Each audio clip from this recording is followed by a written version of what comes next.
Agromanhã. Oferecimento Santander. O que a gente pode fazer por você hoje? Olá, muito bom dia para você. 7 horas em ponto, horário de Brasília. Hoje é quinta-feira, 12 de janeiro de 2023. Confira comigo o que é destaque nesta edição, no nosso Giro de Notícias. Governador do Pará, Helder Barbalho, confirma que Belém é a cidade escolhida pelo Brasil para sediar a COP30 em 2025. Ministro da Fazenda, Fernando Haddad, anuncia hoje o primeiro pacote de medidas da pasta. Estiagem se prolonga nos estados do sul do país. 53 cidades estão em situação de emergência, com reflexos na produção de grãos. Moagem de cana-de-açúcar na região centro-sul do país já acumula alta de 3,1% em relação à safra passada. Na posse da nova diretoria da Apex Brasil, a promessa é de fortalecimento das relações diplomáticas. Sob o comando do Chile e Colômbia, a Organização dos Estados Americanos realiza reunião de emergência para debater a situação no Brasil e os atos antidemocráticos do último fim de semana.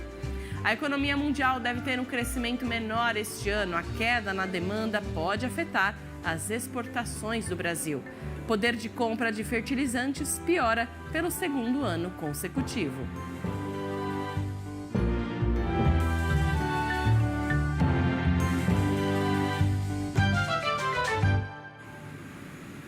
E a colheita de soja do Brasil, que está prestes a começar, deve alcançar 153,4 milhões de toneladas na safra 22-23, quase 20% superior à do ano passado. Para o milho, é estimada uma produção total em torno dos 131 milhões de toneladas em 22-23, uma alta de quase 10%. As estimativas foram divulgadas ontem no final da tarde pelo Rally da Safra.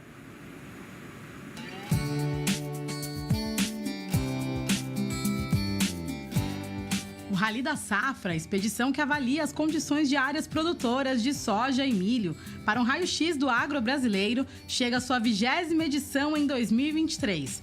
No campo, a expedição conta com 18 equipes para avaliar as condições das lavouras de soja de janeiro até abril. Para a área plantada de soja, são estimados 43,2 milhões de hectares, um aumento de 3,9%. A gente tem uma perspectiva muito boa, a gente deve ter uma área de soja crescendo pelo menos aí 3,9%, vamos chegar a 43,2 milhões de hectares, fruto dos investimentos que os produtores vêm fazendo, mesmo diante do ano de aumento de custo de produção, né? O produtor está investindo mais, então está aumentando a área e isso eleva o nosso potencial produtivo. Claro que ainda a gente depende muito do desenvolvimento do clima, principalmente para o sul do Brasil. A gente tem que lembrar que a gente está no ano de La Niña, um ano de chuvas muito mais irregulares. Segundo os organizadores do Rally da Safra, a colheita de soja do Brasil deve alcançar 153,4 milhões de toneladas na safra 2022-23, um aumento de 18,7% em relação a 2021-22, resultando em uma colheita recorde. O fator que contribui para esse crescimento tão expressivo, né, em termos de produção de soja, é em função de a gente estar comparando com um ano de quebra, né? Ano passado foi uma quebra gigantesca. A gente começou o ano reduzindo 10 milhões de toneladas na produção, mas acabou que a perda de produção na safra passada foi de mais de 20 milhões de toneladas. Então nós estamos comparando agora uma safra que ainda tem uma perspectiva boa, claro, mais uma vez precisamos da evolução aí do clima para confirmar essa safra, mas é um cenário, acho que mais confortável que nós estamos agora em relação ao que a gente tinha no mesmo período do ano passado. Já para o Milho Verão Brasil 2022-23, a projeção de área plantada supera os 5 milhões de hectares. Em relação à produção, estimativa em torno dos 30 milhões de toneladas, uma diminuição de 20,5% em relação a 2021-22. Ainda assim, é esperada uma produção total de 130,9 milhões de toneladas em 2022-23. E o milho verão, sim, esse já foi muito mais prejudicado pela essa condição adversa de clima, né? Nós tivemos aí um início de safra frio, com bastante chuvoso, que acabou atrasando aí também o início do plantio e o desenvolvimento das lavouras, principalmente no Rio Grande do Sul. Então, no Rio Grande do Sul, o milho verão já apresenta, sim, quebras. Nós estamos falando de uma safra total de milho verão de 29,6 milhões de toneladas. Claro que quando a gente compara Com a safra passada, a gente está falando de incremento de 13,8%, mas ela é abaixo já do nosso potencial, em pelo menos 2, 3 milhões de toneladas a gente poderia estar produzindo a mais.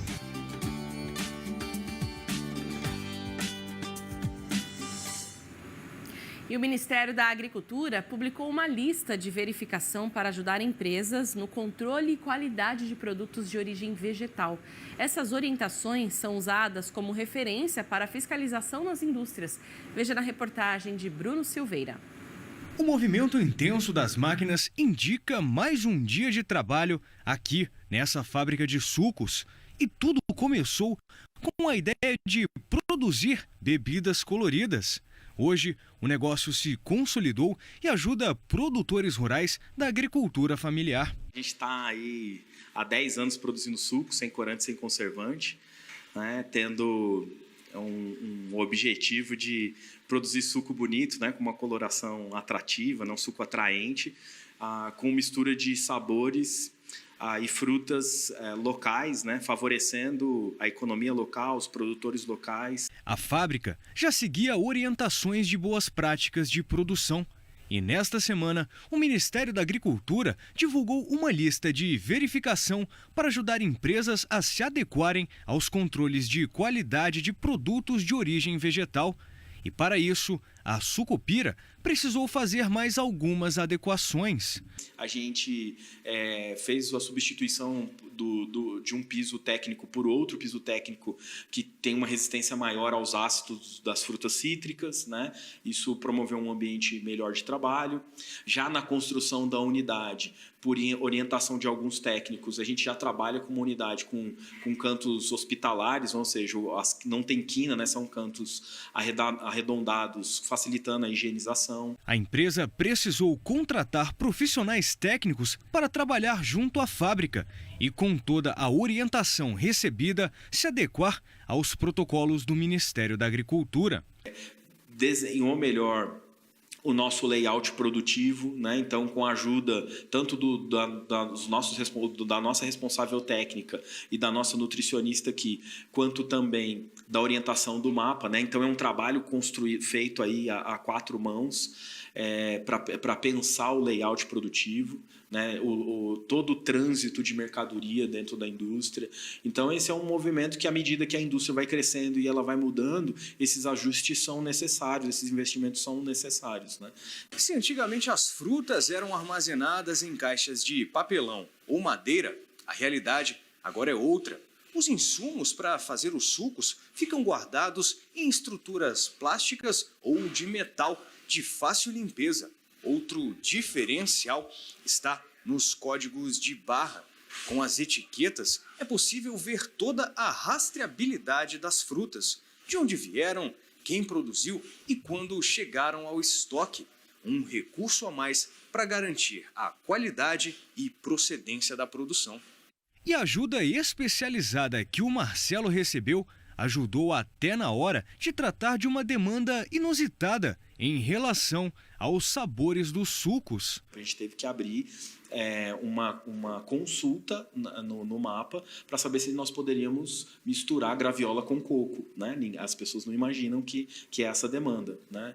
Então, ela auxiliou muito a gente nessa fase burocrática. Então, a ideia é que o profissional com um perfil específico, uma formação e uma trajetória específica pode contribuir melhor em cada momento da empresa, né?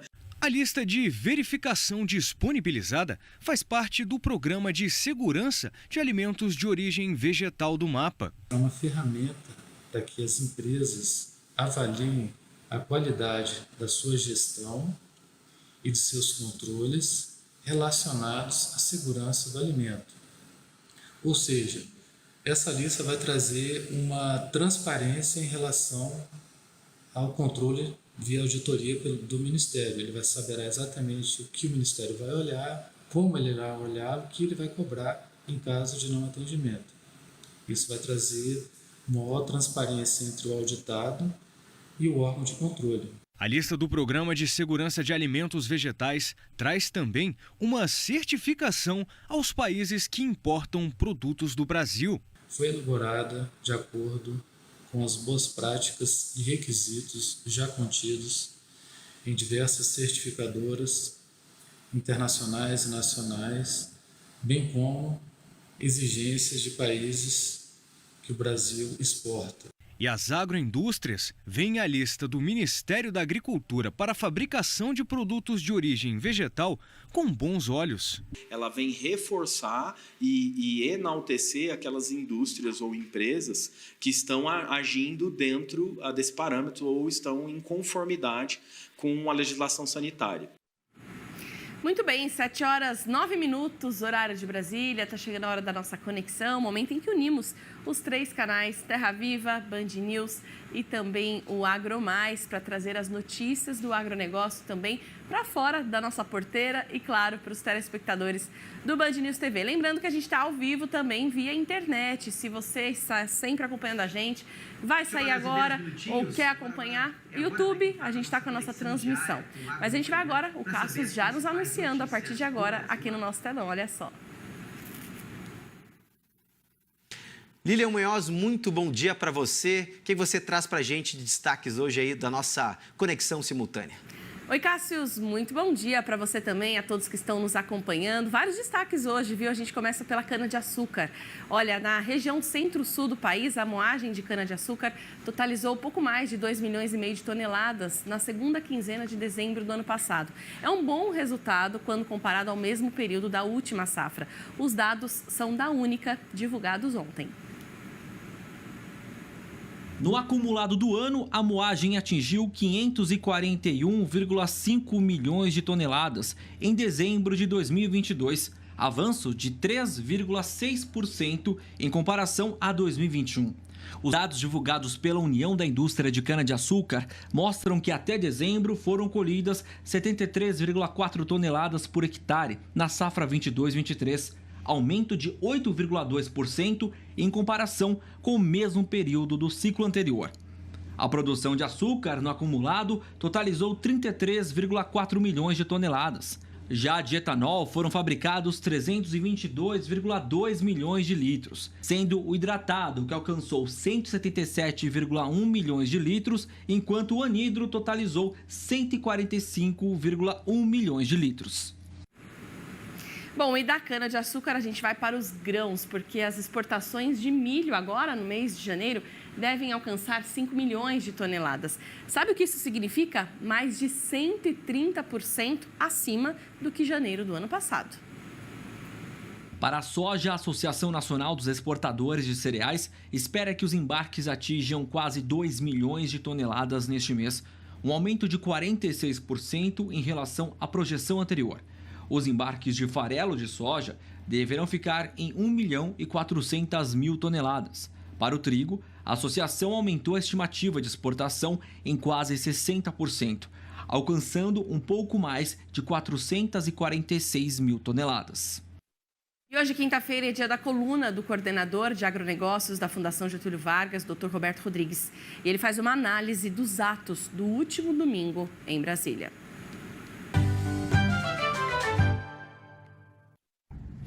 Oi, gente. Já se falou tudo que podia ser dito sobre o que aconteceu em Brasília domingo passado. Aquela invasão do parlamento, do Palácio do Governo, do Supremo Tribunal Federal. Foi tudo dito. Então, quase nada resta para falar. Mas nós temos que fazer um comentário sobre isso. Eu vou fazer um comentário só de 2 pontos em relação a essa questão. Primeiro ponto, vandalismo, não. Destruição, não. Invasão de prédio, não. É como invasão de terra, propriedade produtiva ou até improdutiva, ou do Estado, ou do governo, não importa. Destruição inaceitável, vandalismo inaceitável, é ilegal, tem que ser punido. Então, acho que o primeiro ponto é esse. O que for feito criminosamente tem que ser punido de acordo com a lei. Ponto número 1, não tem como discutir esse fato. Ninguém pode apoiar o vandalismo e a destruição, seja de patrimônio público ou privado, não importa. É proibido, é ilegal, tem que ser punido. O segundo ponto é a generalização. Quer dizer que estava todo mundo lá, o agronegócio também estava lá. Não se pode fazer isso. Vamos investigar e vamos punir quem estiver lá. Agora, o agro existe para produzir alimentos, energia, fibras. Isso é o papel do produtor rural. É o que está fazendo agora. Agora é tempo de tudo. Tem gente plantando ainda, tem gente que já está colhendo, tem gente cultivando, pulverizando, tratando.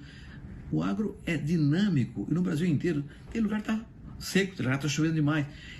Essa atividade do agro brasileiro, um país do tamanho do Brasil, é uma atividade permanente de produção. Produção para quê? Para alimentar o mundo, para defender o mundo, para vestir o mundo.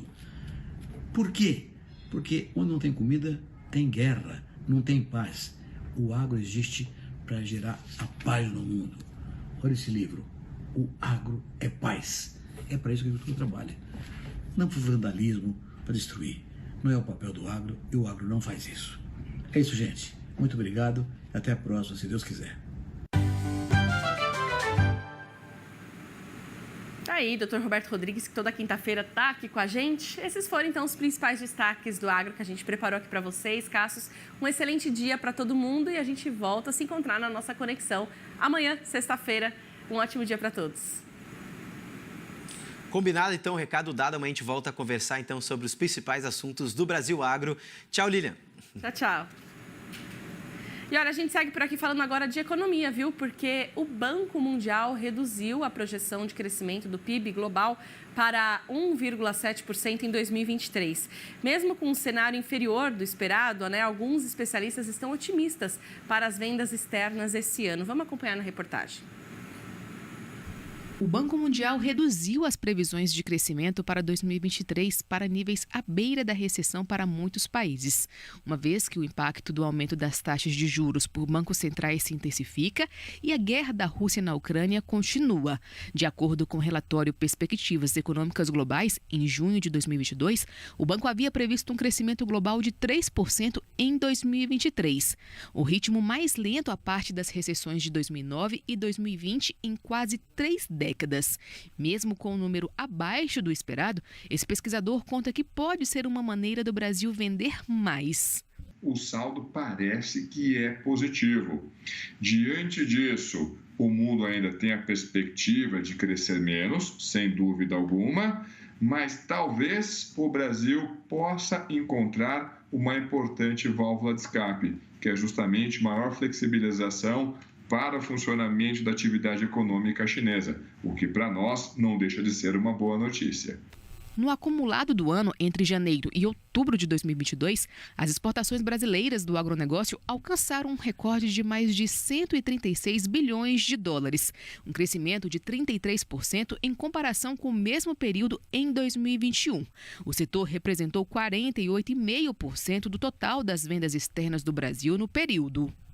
Na nossa economia, o que provavelmente vai acontecer é que nós teremos um ano um pouco mais difícil, realmente, do ponto de vista de colocação dos nossos produtos lá fora, os produtos agro principalmente, mas ainda assim uma janelas boas de oportunidade, porque continuando a guerra entre Rússia e Ucrânia, continuaremos com problemas de abastecimento de alimento no mundo e o Brasil, tradicionalmente, todo mundo sabe, é um grande provedor de alimentos para o mundo. Portanto, não deveremos ter um ano ruim para o agronegócio. O coordenador do Agribusiness Center, José Luiz Tejon, explica que é um momento onde o Brasil pode se reafirmar como grande produtor de alimentos. O Brasil está sendo convidado a ser a grande potência agroalimentar do planeta. Temos solo para ser utilizado, planos aí que virão na incorporação de 30 milhões de hectares de áreas degradadas. Temos seres humanos que sabem produzir, produtoras e produtores. Temos ciência, tecnologia, uma indústria de mecanização, de conhecimentos, uma agroindústria, ou seja, temos tudo para crescermos a produção e atendermos a demanda mundial. numa época de riscos. Os pesquisadores do Centro de Estudos Avançados em Economia Aplicada, o CEPEA, ressaltam que no Brasil, onde a elevação dos juros adiantou-se a maioria dos países, os reflexos sobre o câmbio doméstico poderão ser mais moderados, a depender das incertezas econômicas, principalmente fiscais e institucionais, reservadas para 2023. Se o cenário for positivo, a inflação e o custo de vida no Brasil poderão ser mantidos sob controle, enquanto a rentabilidade do agronegócio será em boa medida preservada. Vamos ter algumas dificuldades de mercado. O mercado vinha se expandindo, o mundo em crescimento, aumenta o consumo de alimento, e o ritmo desse crescimento diminuindo, as exportações brasileiras terão maiores dificuldades. Nós vamos ter que ser cada vez mais competitivos, cada vez mais competentes para garantir os espaços da produção brasileira, que é crescente a números de 2 dígitos. Então, nós crescemos a nossa agricultura, de uma maneira geral, num ritmo acima de 2 dígitos ao ano. E como você tem um crescimento da demanda limitado no crescimento do PIB, é natural que a gente tenha algum tipo de dificuldade. Nós vamos ter que tomar espaços, vamos ter que ter muita competência e competitividade para acessar os mercados e garantir a liquidez para os nossos produtos. Então, não dá para a gente prever que vamos ter um céu de brigadeiro nesse cenário global. Mas acho que a competitividade brasileira, a competência da agropecuária brasileira e do agronegócio brasileiro, dá para fazer frente a esse desafio. Temos boas perspectivas em 2023, entendo, para o setor do agronegócio, com um alerta, né, na política de juros que vai dificultar o investimento e talvez também, dependendo de qual será, né, o rumo do Ministério do Desenvolvimento Agrário e do Meio Ambiente, algum tipo de conflito, né, em algumas áreas aí fronteiriças do agronegócio para poder possibilitar um crescimento. E o índice CEAGESP recuou no mês de dezembro, mesmo assim o ano de 2022 encerrou com uma alta acumulada de mais de 11%. Foram 4 meses seguidos com o indicador registrando variação positiva. Mas em dezembro, o índice CEAGESP recuou 3,13%. Apesar dessa queda puxada no período pelos setores de diversos e de frutas, no acumulado do ano, o indicador registrou variação de 11,20%. Ao longo de 2022, o segmento que apresentou a maior variação de preços foi o de diversos, 50,16%. Com a quebra da safra do último ano, a cebola, que compõe o segmento, foi o principal item que puxou a inflação entre os alimentos nos últimos meses. Em dezembro, ela encerrou o período com a maior variação negativa de preço na cesta de produtos do setor, com preço de R$ 4,18 o quilo. Para este economista, além dos problemas climáticos que atrapalharam algumas culturas, como é o caso da cebola nacional, a guerra no leste europeu teve participação direta para o aumento nos preços dos alimentos. A gente viu o custo de fertilizantes aumentar muito, o custo de matérias-primas relacionadas ao agronegócio aumentar muito também, o que provocou um efeito cascata, principalmente nos custos de produção, né? Tanto de frutas, legumes e verduras, como grãos e proteína animal. E isso se refletiu principalmente na pressão inflacionária nos alimentos. E os mercados internacionais se voltam para as safras de soja e de milho no Brasil e na Argentina. Assunto na análise de Silmar Cesar Miller no AgriTendências. O mercado internacional de grãos começa a voltar seus olhos para a América do Sul, particularmente para o Brasil e para a Argentina, onde no momento começam a se definir as melhores tendências da safra, particularmente de soja e de milho. A situação não anda muito boa. particularmente na Argentina, onde já se fala em quebra na produção, tanto de soja quanto de milho. O próprio plantio atrasou muito por falta de chuvas, e agora as preocupações se estendem também para o Rio Grande do Sul, para o sul do Brasil, onde a situação é bastante semelhante. Muito tempo já sem chuvas e, por outro lado, com temperaturas extremamente elevadas que já derrubaram uma boa parte da produção de milho do estado, já por terceiro ou quarto ano consecutivo que acontece esse problema no estado gaúcho. E agora as ameaças se voltam para a soja, ou seja, a perspectiva de que comece a haver perdas também na safra de soja do Rio Grande do Sul, que é o segundo maior produtor nacional, também por conta de temperaturas extremamente elevadas e falta de chuvas, sem sinais ainda de chuvas boas no horizonte próximo. Tem previsão de chuvas, mas talvez sejam insuficientes. Então o mercado começa a se voltar para essa região do planeta, que agora realmente começa a definir preços do mercado internacional. E nessa quarta-feira, por exemplo, soja e milho já fecharam em alta na Bolsa de Chicago, refletindo exatamente essa preocupação com a safra sul-americana que começa a atrair a atenção do mercado global a partir de agora. A situação por outro lado, se complica mais em termos de perspectiva, por exemplo, caso haja algum problema na América do Sul, porque a safra dos Estados Unidos, que é um dos principais exportadores mundiais de grãos, não foi boa no ano passado, ou seja, tivemos uma quebra na safra na americana de milho, quebra bastante expressiva, mais de 30 milhões de toneladas de redução em relação à safra anterior. Portanto, os americanos devem terminar o seu ano safra, agora por setembro, mais ou menos, com estoques bastante baixos. Por outro lado, tivemos também uma safra americana apenas razoável. Os americanos devem terminar também o ano com estoques pequenos. Portanto, tudo isso remete à possibilidade de que tenhamos aqui um cenário favorável em termos de exportação, tanto da soja quanto do milho brasileiro este ano. Ainda mais agora com essa questão da quebra da safra da Argentina. Portanto, menor concorrência, o cenário favorável em termos de preço. Tendência de preços bons, tanto para soja quanto para milho, pelo menos no primeiro semestre inteiro, até o final do primeiro semestre, essa é a expectativa, desde, claro, que não haja também problemas com a safra brasileira. Aí, claro, vamos ter preços ainda maiores, mas, infelizmente, aí, com produção menor para ser vendida no mercado internacional. Nesta quinta-feira, o Departamento de Agricultura dos Estados Unidos, o USDA, deve divulgar seu novo levantamento sobre as tendências na produção, dos estoques e de preços em termos de Estados Unidos e também em termos globais.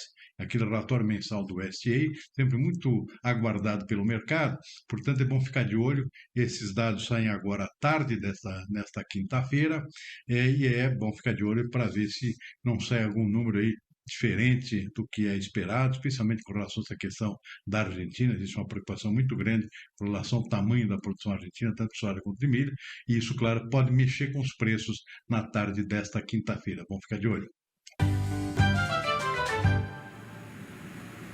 Tá aí, dados importantes, então, que serão divulgados hoje pelo USDA. O Silmar comenta isso ao longo da nossa programação. E o nosso correspondente em Nova York, Eduardo Barão, traz também informações sobre o mercado de commodities agrícolas. Acompanhe. Olá, amigos e amigas do AgroMais. O mercado da soja voltou a fechar em alta nesta quarta-feira em Chicago, com os principais contratos subindo entre 5 e 8 pontos na Bolsa Americana. Dois fatores ligados ao clima puxaram os preços da oleaginosa. As condições de tempo seco que seguem atingindo as áreas de lavoura na Argentina, prejudicando a safra do país, e o atraso da colheita brasileira, devido às fortes chuvas, o que valorizou ainda mais os preços da soja. Já o mercado do milho fechou com leves altas na Bolsa de Chicago. Os principais contratos subiram entre 0,25 e 1 ponto. Assim como a soja, seguem as preocupações com a safra de grãos da Argentina. Enquanto isso, os investidores aguardam novos números que serão divulgados nesta quinta-feira pelo Departamento de Agricultura aqui dos Estados Unidos. Já o mercado futuro do café arábica fechou em queda aqui na Bolsa de Nova York. Os contratos caíram entre 670 e 700 pontos. Além das preocupações com a macroeconomia, que pode afetar a demanda, os investidores seguem projetando uma safra do café ainda maior no Brasil, em meio a chuvas que seguem nas áreas de plantação no sudeste do país. De Nova York, Eduardo Barão para o AgroMais. Obrigada, Barão. 7h28, a Agromanhã volta daqui a pouquinho. A seguir, política, vamos ver que o governo federal reforçou as medidas de segurança em Brasília para evitar novos ataques. E ainda exportações brasileiras de frango bateram recorde no ano passado. E a gente tem ainda a nossa coluna Saúde Animal, falando hoje sobre manejo de pastagens. Até já!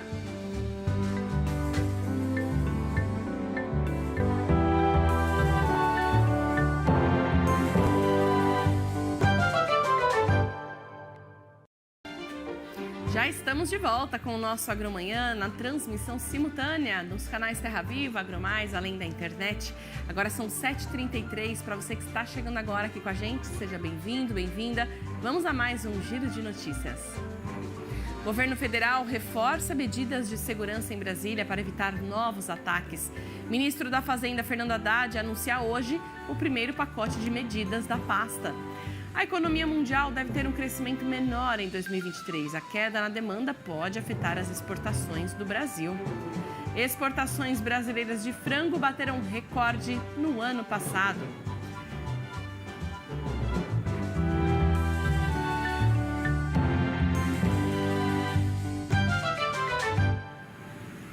E a gente começa falando da movimentação em Brasília. Num encontro com deputados e senadores, o presidente Lula chamou de aloprados os autores dos ataques em Brasília no domingo. Os senadores saíram do Congresso a pé para entregar ao presidente o decreto aprovado de intervenção na segurança pública do Distrito Federal. Mais um gesto de união das autoridades e instituições a favor da democracia e contra os ataques golpistas às sedes dos poderes. Os parlamentares foram recebidos na sala de reuniões do Planalto e o presidente da Câmara se juntou ao grupo. Arthur Lira foi colocado ao lado de Lula, sinal de prestígio.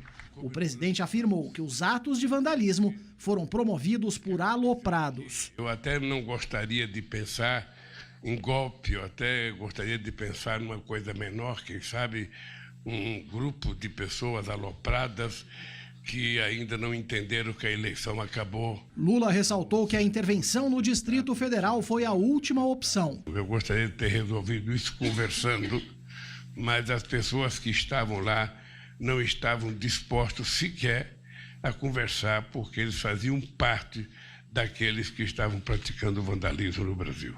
O líder do governo no Congresso disse que os responsáveis pela destruição serão punidos. Cada um dos terroristas, estejam eles onde estiverem, usem ou não broche parlamentar, usem ou não toga, usem ou não farda, estejam onde estiver, seja quem forem, tenho certeza que aqueles democratas do país, liderados pelo presidente Lula, reagirão para defender a nação atacada e para defender a democracia. O presidente da Câmara fez questão de deixar claro que os poderes estão unidos. A presença da Câmara hoje, ela vem, presidente Lula, para findar o ciclo dessa semana na trilogia dos poderes executivo, judiciário, legislativo, cumprindo o rito legal, processual, dentro da lei, não é? O executivo fazendo imediatamente o que era necessário para aquele momento de muita angústia e de uma reflexão futura, mas sem nunca sair das nossas memórias do risco que o Brasil correu e superou. Lula se reuniu ainda com governadores. Afirmou a Tarcísio de Freitas, de São Paulo, que não importa se ele apoiou Jair Bolsonaro nas eleições. O momento agora é de luta contra atos criminosos. O governador paulista respondeu que movimentos violentos são um atentado contra a democracia. Tarcísio tenta reverter a decisão do governo federal de impedir a privatização do Porto de Santos, promessa de campanha dele. Hélder Barbalho, do Pará, também foi recebido pelo presidente. Lula anunciou que Belém é a cidade escolhida como candidata do Brasil a sediar a COP30, a cúpula mundial do clima em 2025. Representando certamente um momento histórico em que a Amazônia estará a receber o maior evento em discussão climática do mundo.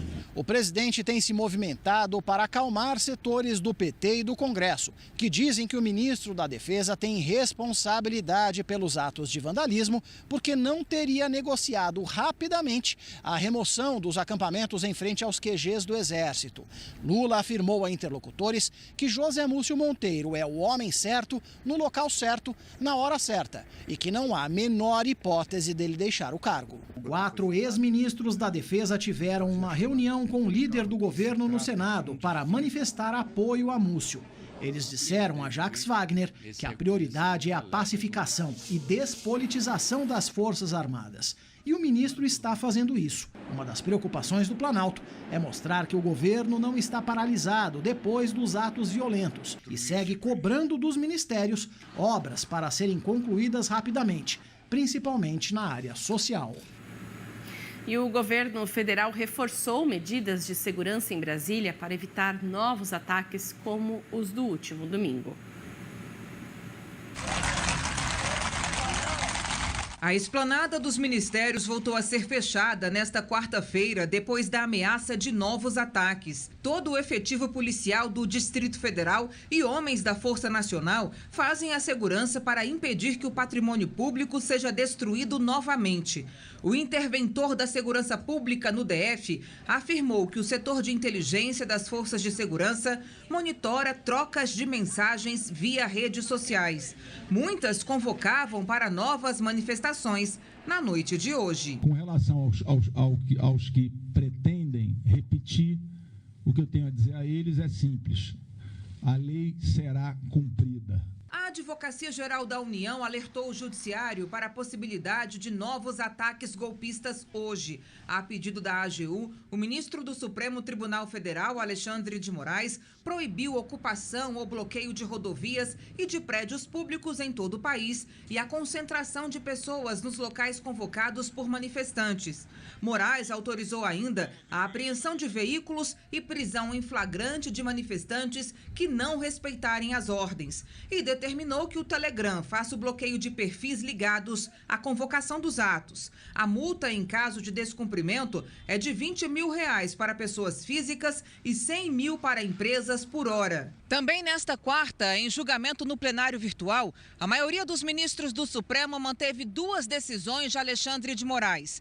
A que afastou do cargo o governador do Distrito Federal, Ibanez Rocha, por 90 dias e a que determinou a prisão do ex-ministro da Justiça do governo Bolsonaro e ex-secretário de Segurança Pública do DF, Anderson Torres. Pelas redes sociais, Torres afirmou que acredita na justiça brasileira. Ele estava de férias nos Estados Unidos no dia dos atos terroristas e disse que vai voltar ao Brasil para se apresentar às autoridades. Segundo o governo federal, as férias de Anderson Torres deveriam ter começado na segunda, 9 de janeiro. Ou seja, no domingo, quando bolsonaristas radicais invadiram e depredaram o Congresso, o Palácio do Planalto e o Supremo, o então secretário de Segurança Pública deveria estar trabalhando. Aqui onde aqueles vagabundos, fica aqui, ó. É muito estranho que o secretário de Segurança Pública do Distrito Federal assuma a sua função no dia 2,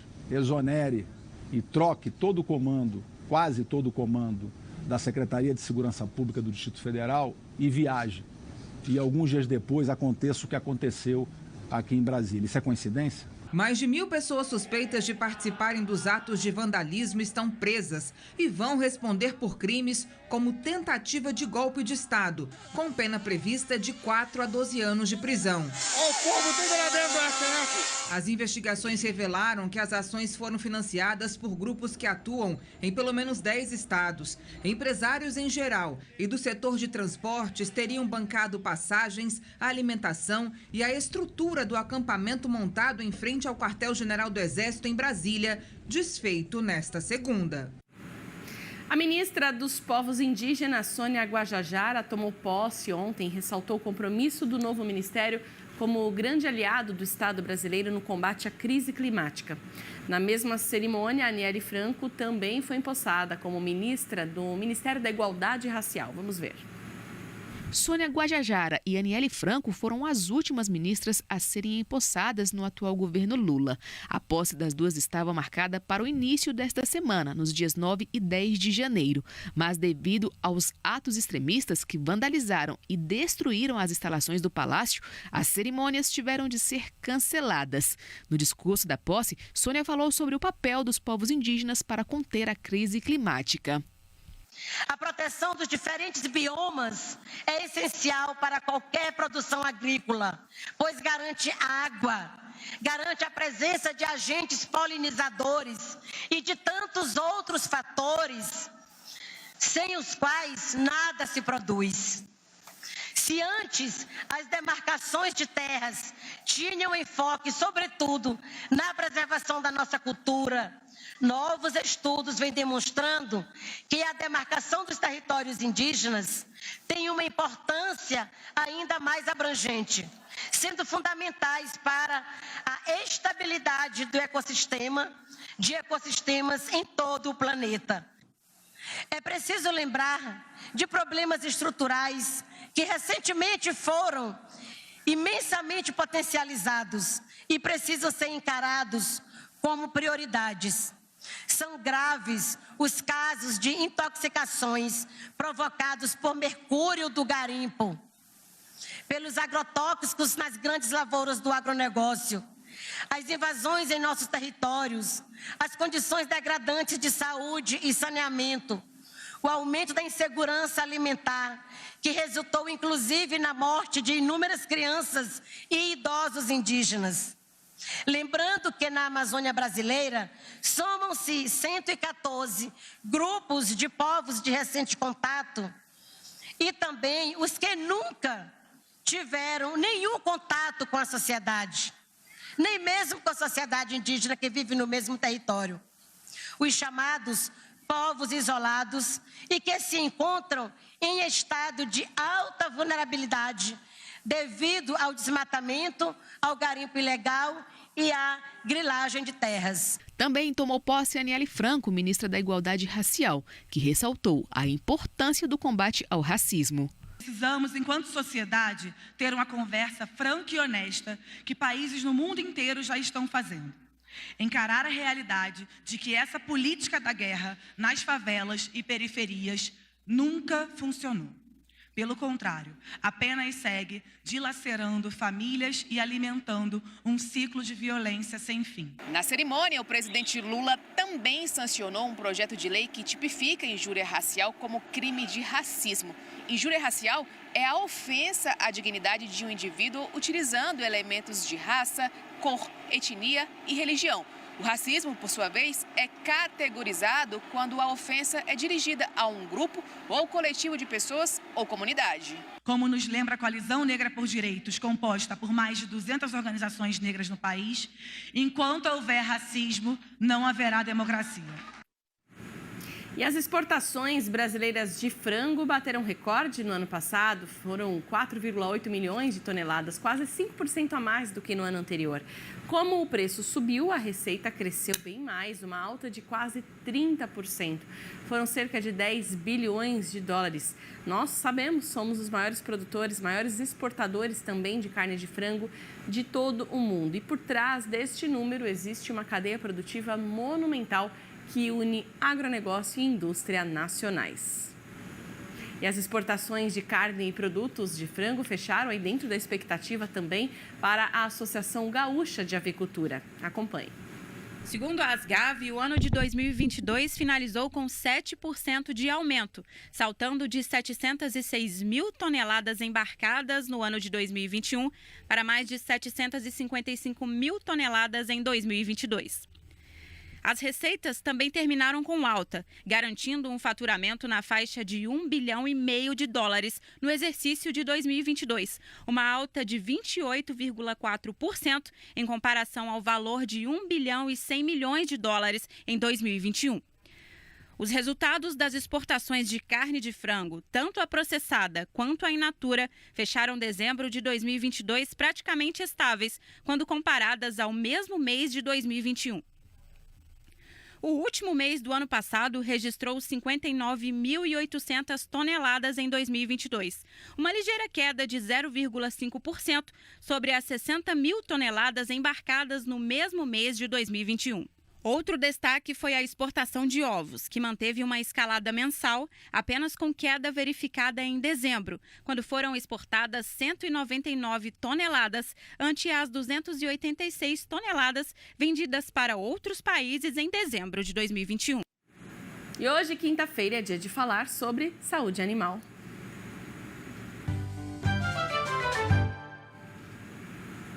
E a gente segue acompanhando que as chuvas estão firmes em praticamente todo o centro-oeste e norte do Brasil, bastante chuva inclusive, e os pastos verdes agradam, claro, não somente os pecuaristas, mas principalmente o gado. Mas olha, nesse período aí de maior fartura de forragem, o produtor tem que fazer ajuste, tem que ter aí bastante atenção na dieta para garantir que os animais continuem engordando e extraia ao máximo do potencial produtivo. Então, a gente convidou, claro, o nosso colunista médico veterinário Marcos Rezende para falar sobre esse assunto, manejo de pastagem. Muito bom dia, Marcos.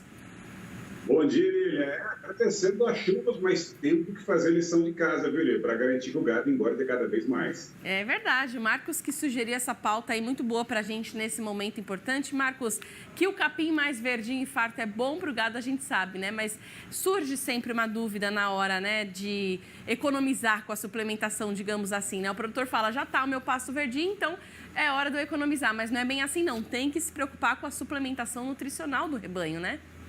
Tem sim, Lília. Esse é um dos maiores pecados que eu vejo todo dia nas minhas andanças, Lília. Porque agora, como a chuva está intensa, é centro-oeste, norte, sudeste, sul do Brasil também, o pasto está mais verdinho, Lília. Então, essa é uma época muito boa.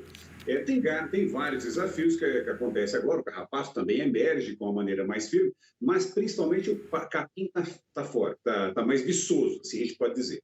O produtor, nesse momento, ele resolve tirar o pé, Lília, porque o gado precisa de pasto, não é?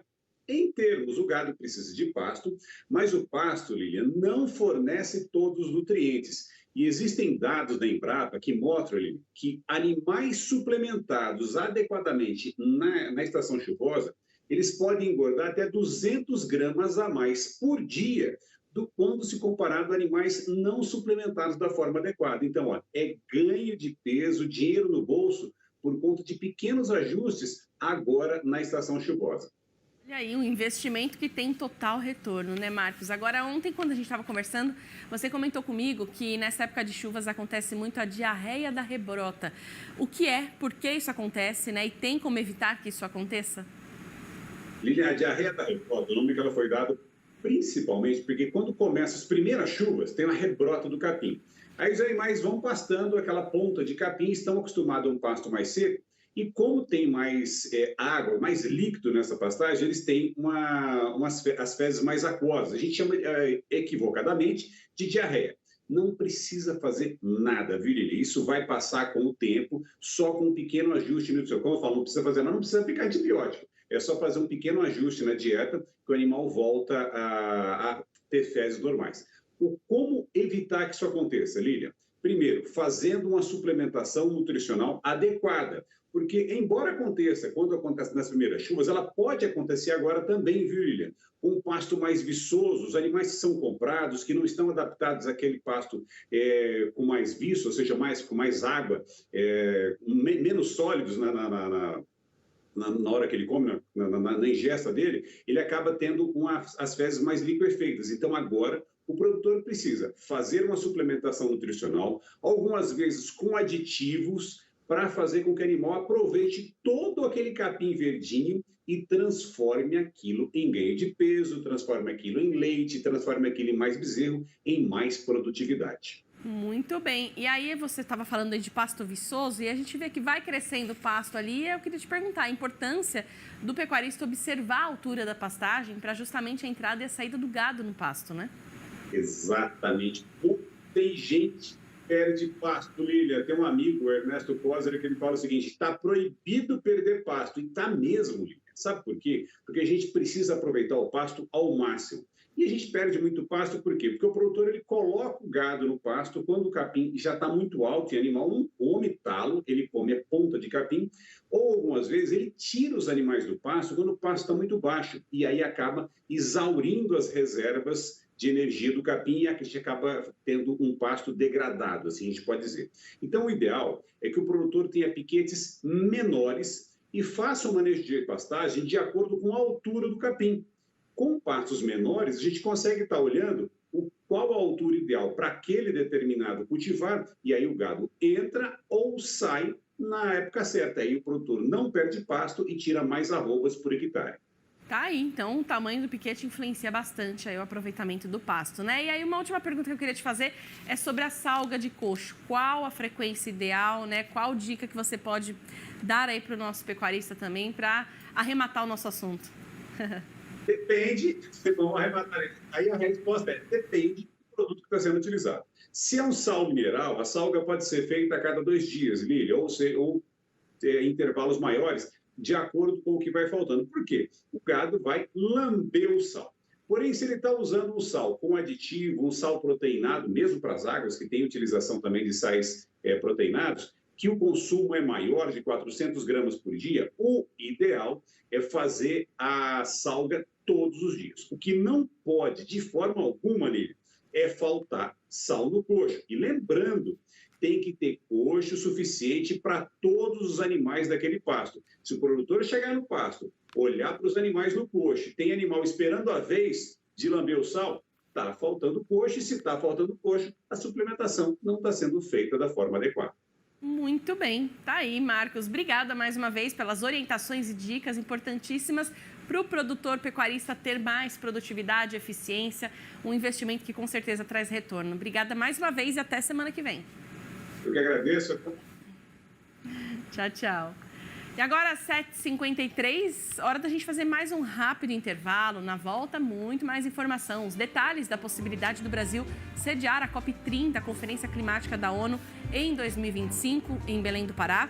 E também a previsão do tempo para todo o Brasil, viu? A gente tem imagens aí ao vivo, olha só, o céu é encoberto, mas está começando a abrir um pouco mais, né? 21 graus agora, a máxima hoje pode chegar aos 28 graus e a gente vai ter a previsão do tempo para todo o Brasil em instantes com a Karine Gama ao vivo aqui com a gente.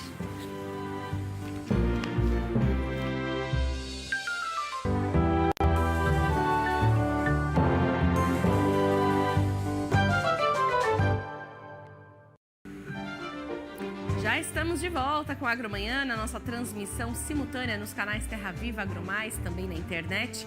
Agora 7h57, para você que está chegando agora, seja bem-vindo, bem-vinda. Vamos a mais um giro de notícias. Governador do Pará, Helder Barbalho, confirma que Belém é a cidade escolhida pelo Brasil para sediar a COP30 em 2025. Poder de compra de fertilizantes piora pelo segundo ano consecutivo. Moagem de cana-de-açúcar na região centro-sul do país já acumula alta de 3% em relação à safra passada.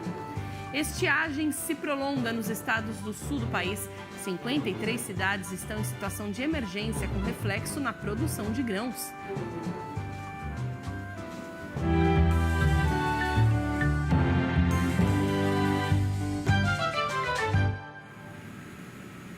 Como vimos no bloco anterior, durante uma reunião na manhã de ontem, Lula comentou a possibilidade do Brasil sediar a COP30, a Conferência Climática da ONU. Os detalhes a gente confere com Felipe Gomes. Essa primeira reunião que o presidente teve foi às 9h, aconteceu às 9h da manhã, né, com o governador do Pará, o Helder Barbalho, que ele foi eleito presidente do Consórcio Interestadual de Desenvolvimento Sustentável da Amazônia Legal. Então, foi durante essa reunião que o presidente Lula anunciou a escolha da cidade de Belém, lá no estado do Pará, para sediar a COP30 em 2025. A gente tem a fala aí do presidente e do governador comentando sobre o assunto. Vamos ouvir. Olha, eu estou aqui com o companheiro Helder, parabenizando ele pelos 407 anos que completa amanhã a cidade de Belém e dando uma boa notícia para ele, que o Itamaraty formalizou a cidade de Belém como cidade que está disputando a candidatura para realizar a COP30 em Belém. Eu tinha assumido um compromisso no Egito, na COP27, de que a COP30 poderia ser realizada no Brasil. E eu fiquei feliz quando o nosso ministro Mauro Vieira formalizou ao governador Helder a cidade de Belém. Espero que a gente esteja lá para fazer uma bela COP. Quero agradecer, presidente, o gesto do governo federal, a importância e a dimensão de que o Brasil deve trazer esta discussão, que é o maior evento climático do planeta, a COP30. E Belém, o estado do Pará, estará de portas abertas para debater a Amazônia, para discutir o clima no mundo e encontrar soluções. E agradeço o gesto do seu governo, do governo federal, para com Belém, para com o Pará e com a Amazônia. O Ministério da Agricultura deixou de ter em sua estrutura o Cadastro Ambiental Rural. O serviço agora está sob responsabilidade do MMA, o Ministério do Meio Ambiente, de Marina Silva. O nosso colunista e ex-ministro da Defesa, Aldo Rebelo, comenta o assunto.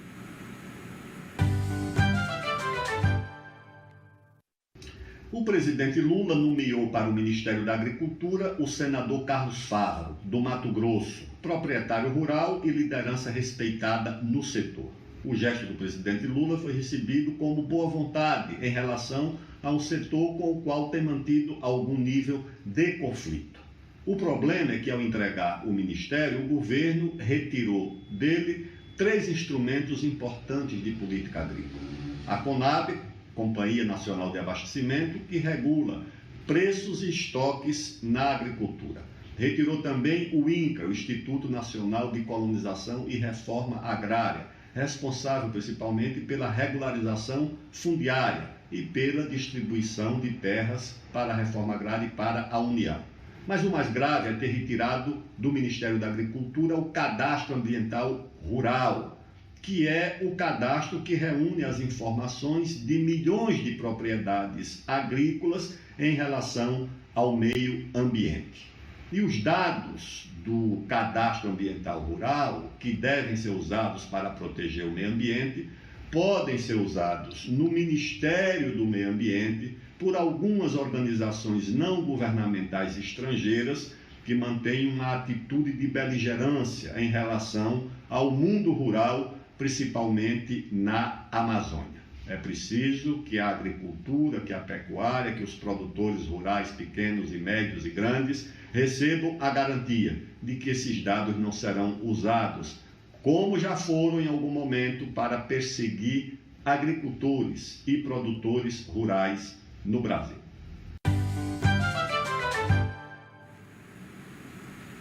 O Porto de Paranaguá se prepara para atender a crescente demanda de líquidos, dentre eles o óleo diesel, que representa quase 46% do total de líquidos importados pelo Brasil, e o óleo de soja, que representa 65% do total de líquidos exportados pelo país. Para a gente falar sobre esse assunto, vamos conversar agora com o gerente comercial sênior do Porto Paranaguá, Lucas Guzen. Olá, Lucas, muito bom dia, seja bem-vindo, obrigada pela participação.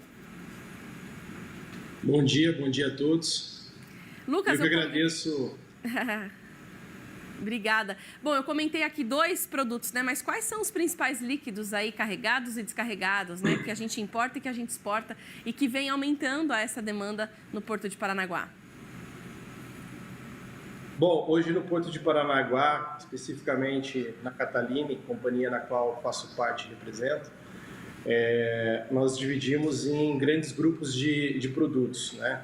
Como você bem comentou, nós tivemos aí ao longo de 2022 o destaque das importações de combustíveis, principalmente diesel e gasolina, né? Que aí seria a importação, mas também no segmento de importação, não só Catalini, como outros terminais operam na importação de metanol, que é um produto destinado para a fabricação de formaldeído e biodiesel, né?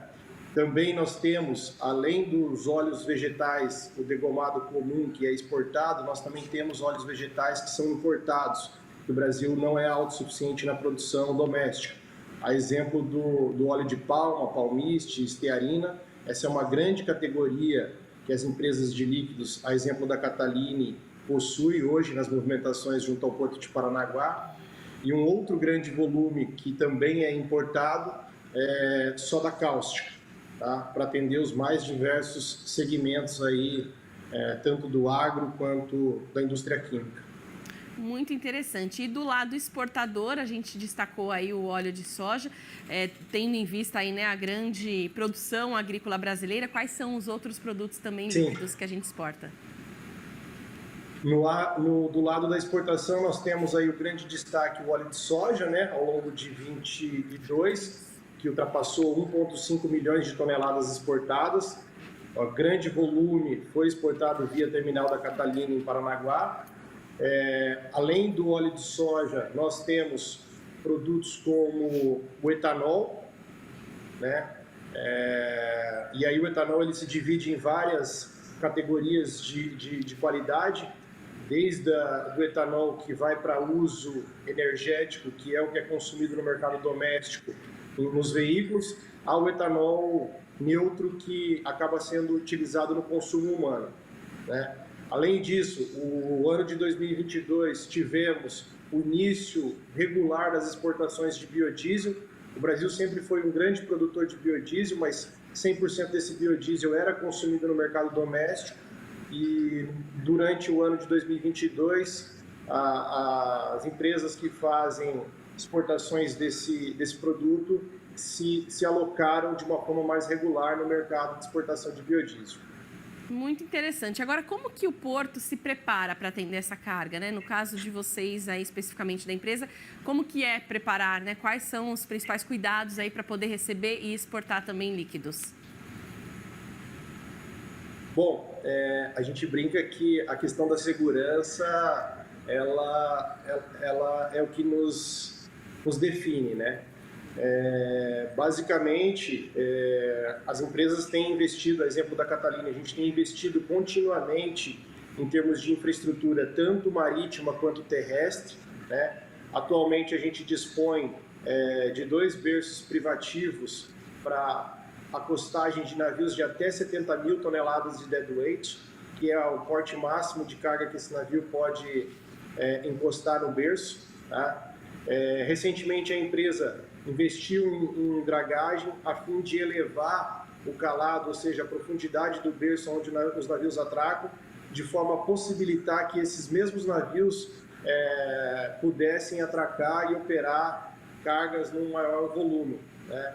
Reduzindo o custo de frete morto e aumentando a competitividade do porto, né? Recentemente a gente viu iniciativas da entidade pública em aumentar o calado também do canal de acesso, né? Tivemos aí recentemente a derrocagem da Pedra da Palangana, o que tem possibilitado a entrada de navios maiores e tornando o porto cada vez mais competitivo. Muito bacana. E aí, por falar em competitividade do porto, a gente sabe da importância que tem o Porto de Paranaguá. Na questão de movimentação de líquidos, ele se destaca em relação a outros portos, né? Porto de Santos, por exemplo, ou portos do norte. Como que está hoje esse cenário? Sim, Paranaguá hoje é uma referência em movimentação de granéis líquidos, né? A exemplo do óleo de soja, durante a nossa conversa, hoje Paranaguá representa 65% de todo o óleo de soja exportado pelo Brasil, né? A exemplo do metanol, a gente representa mais de 70% das importações de metanol de todo o Brasil, e esse é um produto que é destinado para a fabricação de biodiesel, é destinado para a fabricação de formaldeído, que no final do dia acaba virando conglomerados de madeira, né? Então, os óleos aquecidos, como palma, palmiste, que no final do dia vai para a fabricação de margarina, também entra uma grande quantidade pelo Porto de Paranaguá. O Porto de Paranaguá tem uma grande representatividade neste segmento, mostrando a importância dos contínuos investimentos que tanto a autoridade pública quanto a privada tem feito para tornar o Porto de Paranaguá e as empresas que aqui estão cada vez mais competitivas no segmento de granel líquido. Com certeza. Muito interessante esse mercado. Lucas, obrigada pela participação aqui ao vivo com a gente no Agromanhã. Um ótimo ano para vocês e até a próxima. Obrigado. Para vocês também. Tudo de bom. Obrigada. Bom, e agora, mudando de assunto, olha, a gente fala do algodão na Argentina, viu? Porque a situação de estiagem tem forçado os produtores de algodão por lá a plantar menos que o planejado. As chuvas no país vizinho têm se concentrado em áreas agrícolas do sudoeste e leste.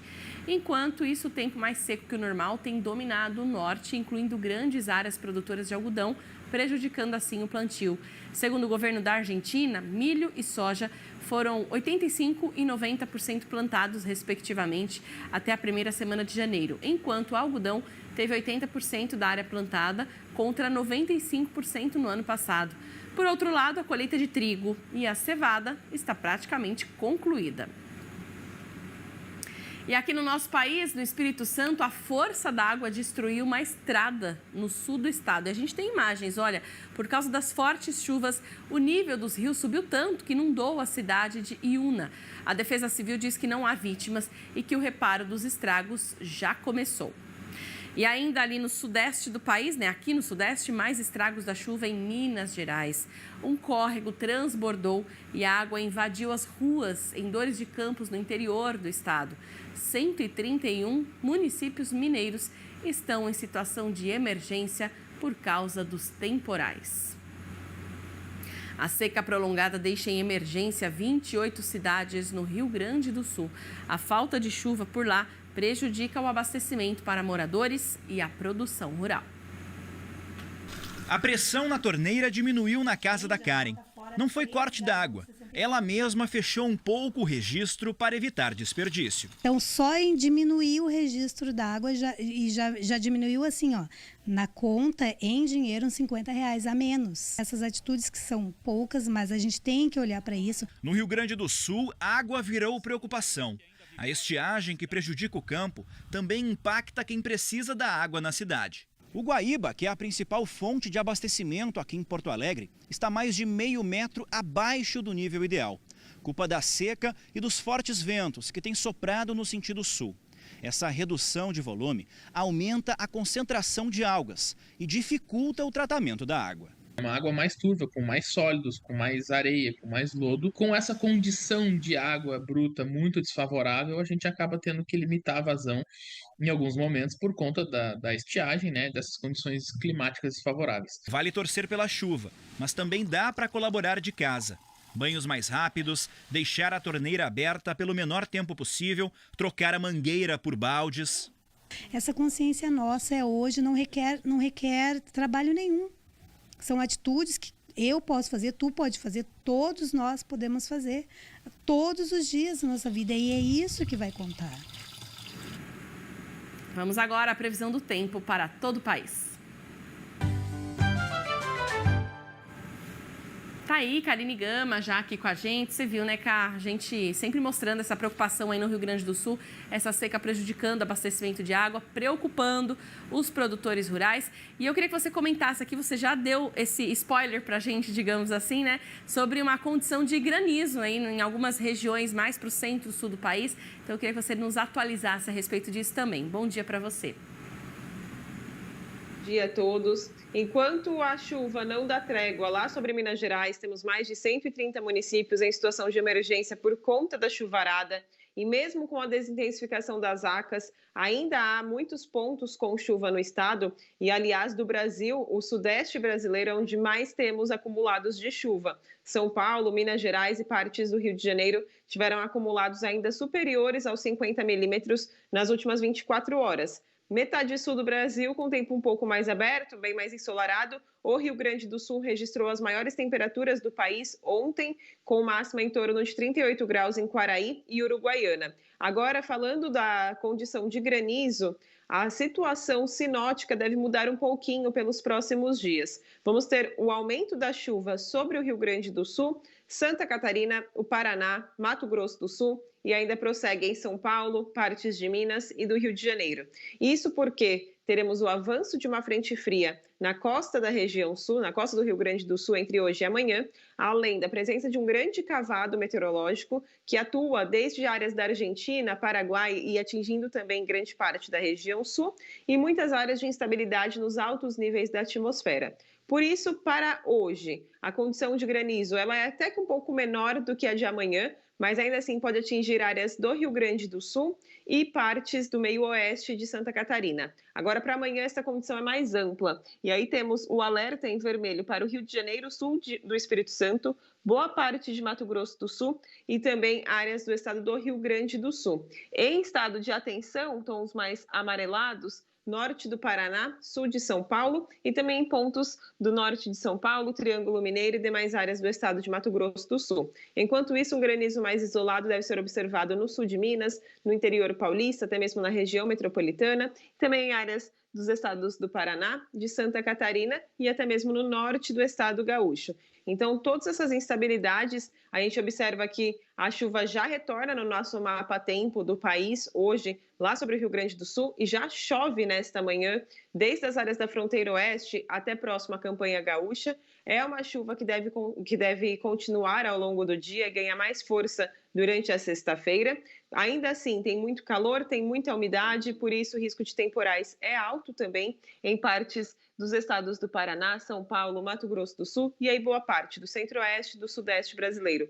A diferença agora, não deixa de chover, mas a diferença é que a chuva vem intercalada com períodos de sol, de aberturas de céu e também de aumento das temperaturas. Previsão de máxima para hoje na capital paulista de 28 graus. Ontem chegou aos 26 e foi a maior temperatura desde o dia 2 de janeiro. Máxima também de 28 em Curitiba. Porto Alegre, de novo, deve ser a capital mais quente do Brasil, com seus 35 graus. Enquanto isso, Cuiabá fica na casa dos 33. E o que aguardar de hoje até o próximo dia 16? A presença ainda destas áreas de instabilidade, frentes frias, cavados meteorológicos, ventos em altitude e o próprio calor e alta umidade que favorecem a formação das nuvens cumulonimbus. Então, teremos um padrão bem típico de verão, de hoje até o comecinho da semana que vem. Aquela chuva que vem com forte intensidade, que tem um alto potencial de temporais em todo o sudeste, todo o sul, todo o centro-oeste do país. É uma chuva mais irregular, não tem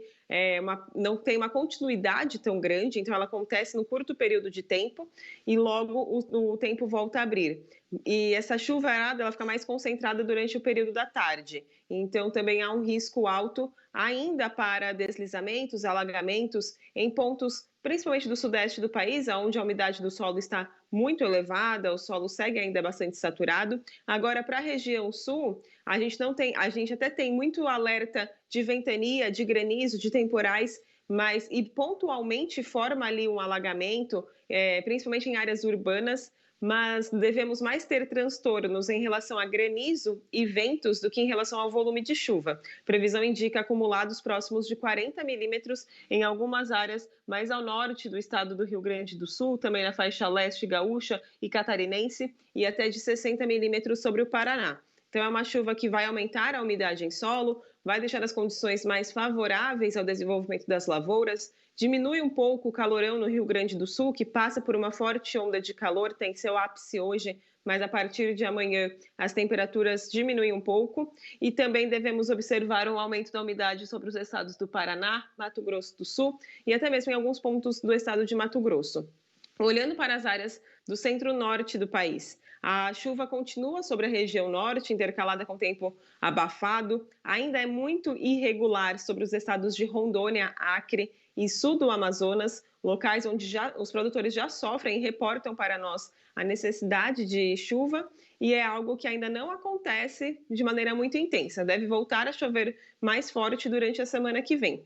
Nas áreas mais ao norte, tanto dos estados do Pará, do Maranhão, também no Amapá, teremos aumento da chuva nesta semana, nesses próximos 5 dias, e também uma recuperação de umidade. Temos até mesmo o aumento da umidade em áreas do Piauí e do Ceará, onde a chuva não é tão expressiva, mas já consegue aumentar um pouco a secura que está no solo, especialmente no estado do Ceará.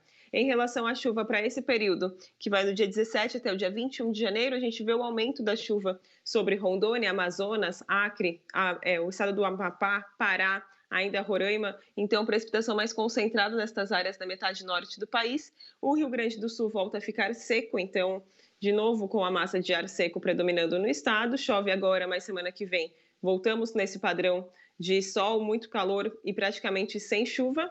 E os estados de São Paulo, Minas Gerais, Mato Grosso do Sul, Paraná, também partes de Goiás, com condições mais típicas de verão. Só que teremos o aumento da chuva no final da semana que vem, por volta do dia 20, em áreas do sudeste, do centro-oeste brasileiro, e por conta da passagem de uma frente fria, e depois a entrada de uma massa de ar mais frio, que vai provocar uma queda bem acentuada nas temperaturas, de novo no sudeste, atingindo grande parte do Rio, São Paulo, centro-sul de Minas Gerais. Lilian.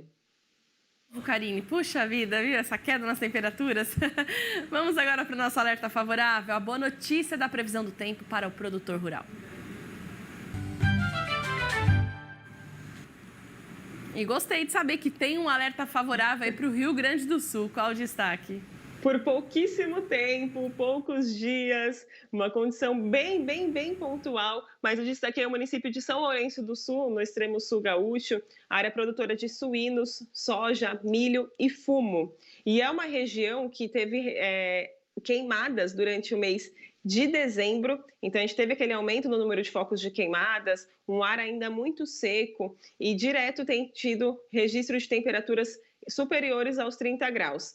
A condição não é muito favorável por muito tempo, mas a gente observa para hoje chuva em torno de 8 milímetros e para amanhã acima de 30 milímetros. É uma chuva que vem forte, vem com risco de temporal, claro, então isso não é um alerta favorável ou temporal em si, mas sim o volume de chuva previsto com a passagem da frente fria e dos outros sistemas meteorológicos. É uma chuva que dura pouco, a gente vê que já durante o final de semana, próximo dia 14, a chuva já diminui, já para e se afasta da região, mas mesmo assim, essa chuva de agora é muito aguardada pelos produtores que enfrentam uma longa estiagem e que sabem já que o mês de janeiro não será de precipitação regular. Então, qualquer chuvinha que caia por lá é bastante aguardado por todos os gaúchos, Lília.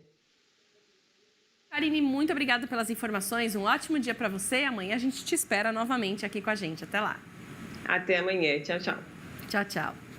Bom, e a Karine falando tanto aí de chuva, né? É hora da gente falar um pouquinho também da conta de energia, viu? Porque com essa chuva toda em várias regiões do país, ela vem ajudando os reservatórios das hidrelétricas e isso vai ajudar também a gente na conta. Vamos acompanhar. Depois que a Patrícia começou o home office, a conta de luz ficou bem mais salgada. E todo ano ainda tem reajuste da tarifa. O jeito é economizar. Sempre que sair de um cômodo, apagar a luz, não deixar a televisão ligada se não estiver assistindo, ficar atento aos banhos, né? Diminuir o tempo dos banhos. Neste ano, o reajuste médio na conta de luz dos brasileiros deve ser de 5,6%. É um aumento bem menor do que nos últimos anos. Em 2022, por exemplo, foi o dobro. Dependendo da região e da distribuidora, a alta pode variar. Há regiões que poderão ter um aumento maior, que pode chegar até 14%, mas, por outro lado, em algumas regiões, algumas distribuidoras, haverá até uma redução de tarifa que pode chegar até 2%. As fortes chuvas dos últimos meses vão ajudar a manter por mais tempo a bandeira tarifária verde, que não tem cobrança adicional. Com os reservatórios das hidrelétricas cheios, a intenção é não precisar acionar as termoelétricas, que produzem energia mais cara. Além disso, a tarifa relacionada à dívida para a construção de Itaipu deve cair 34% após negociações. Esse custo também é embutido nas contas de luz de quem vive no sul, sudeste e centro-oeste. Que está sendo ainda negociado com o Paraguai, mas já se definiu que o valor será menor e é esse valor que está sendo transferido para as nossas contas de luz. E um distrito na Paraíba virou a terra da tapioca. Vamos ver na reportagem da Silvia de Oliveira. O município de Caldas Brandão, no agreste paraibano, tem menos de 6 mil habitantes. Lugar pequeno, quase desconhecido, bem diferente da agitação do distrito do Cajá, que pertence ao território municipal e que cresceu às margens da BR-230, entre a capital paraibana e Campina Grande. É lá que está a fama de produzir e servir uma das melhores e mais populares iguarias nordestinas.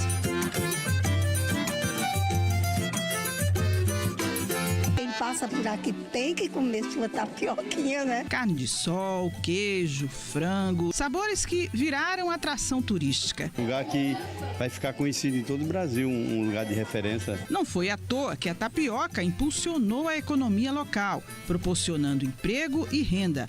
São mais de 80 famílias que sobrevivem diretamente da tapioca. Tudo começou com um sonho, uma espécie de resposta a uma oração do irmão Firmino, que ele começou a produzir as tapiocas num pequeno fogão de 2 bocas às margens da BR. Fé e o talento para os negócios fizeram esse empreendimento crescer cada vez mais ao longo desses 20 anos. Só aqui, 20 pessoas trabalham produzindo, em média, 3.000 tapiocas por dia.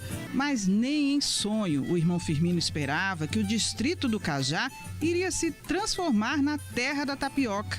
O título concedido pela Assembleia Legislativa da Paraíba atende a uma reivindicação do município de Caldas Brandão. A partir de agora vamos organizar atividades na área do turismo, da cultura, do empreendedorismo, que vai trazer investimentos para o município. Um título que traz otimismo aos comerciantes locais. Eu acho que vai ficar mais conhecido, né? Daí por diante, eu acho que a tendência é melhorar.